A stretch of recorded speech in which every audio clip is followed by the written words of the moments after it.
तो hi friends, welcome back to my YouTube channel. मेरा नाम श्वेता और आप लोग देख रहे हैं @सामान्य ज्ञान एंड सामान्य विज्ञान। सो गाइस, पिछले वीडियो में मैं बता चुकी थी कि कहाँ तक हुआ था। फिर चलिए यहाँ से स्टार्ट करते हैं। आपको पूरा डिटेल में बताएंगे कि क्या क्या है और क्या क्या इसमें लागू किया गया। तो VIS किसी दूसरे देश में जाने के लिए अनुमति की आवश्यकता होती है, इसीलिए अनुमति को ही VIS कहा जाता है। बिना VIS किसी दूसरे देश में प्रवेश नहीं कर सकता है। पासपोर्ट अपने देश का छोड़कर दूसरे देश में जाने के लिए खुद अपना देश से अनुमति लेनी पड़ती है, जिसमें पासपोर्ट कहता है।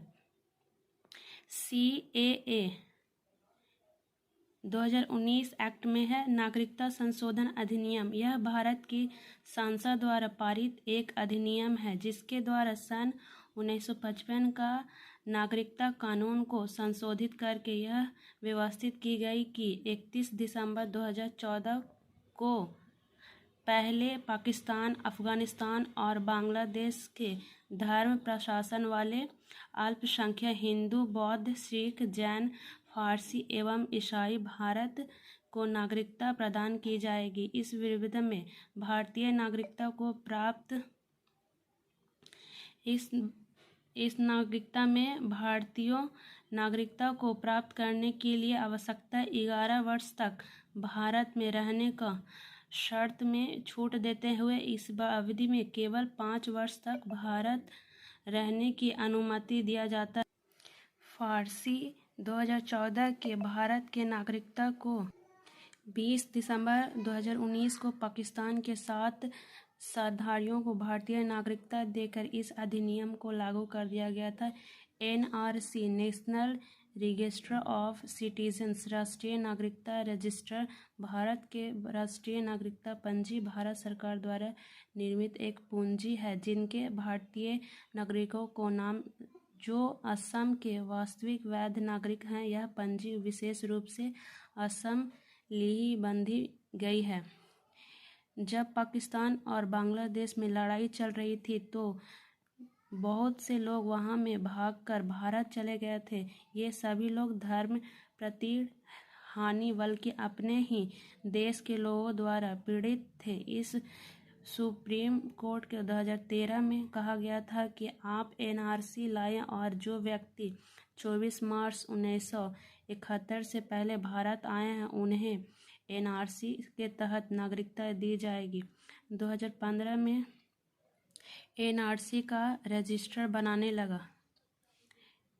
NRC में रजिस्टर होने के कारण 2 लिस्ट को मिलाकर कुल 30 डॉक्यूमेंट्स में कोई एक का होना आवश्यक है। यदि आपके पास कोई भी डॉक्यूमेंट्स नहीं है तो आपको 4 महीने का समय दिया जाता है। आपको 4 महीना के अंदर आपका साबित करना पड़ता है। यदि 4 माह के अंदर आपने आपको साबित नहीं कर पाए तो डिस्ट्रिक्ट कोर्ट जाना पड़ेगा। यदि डिस्ट्रिक्ट कोर्ट जाकर आपको साबित नहीं करता तो आपको सुपर कोर्ट जाना पड़ेगा। यदि सुपर कोर्ट भी साबित नहीं कर सकता तो आप नागरिकता समाप्त कर दी जाएगी और आपको डायरेक्ट सेंटर में भेज दिया जाएगा। NPR नेशनल पॉपुलेशन रजिस्टर राष्ट्रीय जनसंख्या रजिस्टर NPR देश के निवासियों का एक लिस्ट है। इसे नागरिकता अधिनियम 1955 और नागरिकता नियम 2003 के प्रावधानों के आधार पर स्थानीय ग्राम पंचायत, तहसील, राज्य के राष्ट्रीय स्तर पर तैयार किया गया था। आपके परिवर्तन का और कोई व्यक्ति कहता है कि इस आधार पर NPR बनाएगा। इससे जनसंख्या की गणना की जाएगी। NPR के बाद जनसंख्या का सही आंकड़ा मिलेगा। आगे है भाग 3 मूल अधिकार फंडामेंटल राइट्स यूनियन अनुच्छेद 12 से 35। देखिए, मूल अधिकार के नैसर्गिक अधिकार कहते हैं क्योंकि ये जन्म के बाद मिल जाता है। मूल अधिकार में मौकट कहते हैं। इसे USA से समाधान के लिए लगाया गया है। अनुच्छेद 12 मूल अधिकार की परिभाषा।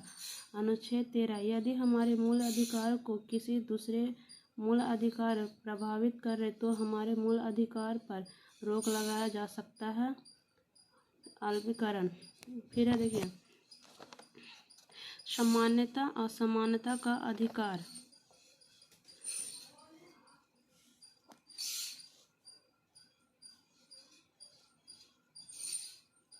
अनुच्छेद 14 विधि के समक्ष समानता अर्थात कानून के सामने सब सामने यह व्यवस्थित ब्रिटेन ले गई, जबकि कानून के सामने संरक्षण की व्यवस्था अमेरिका ले गई। अनुच्छेद 15 जाति की लिंग जन्म स्थान के आधार पर सार्वजनिक स्थान सरकारी स्थान पर भेदभाव नहीं किया जाएगा। अनुच्छेद 16 लोक निर्वाचन सरकारी नौकरी की समानता। इनमें पिछड़े वर्ग के कुछ लोग समय आरक्षण की चर्चा में है। अनुच्छेद 17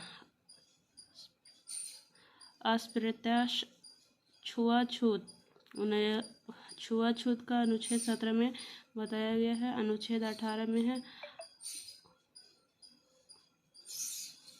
पूर्व राष्ट्रपति से अनुमति लगाया जाएगा।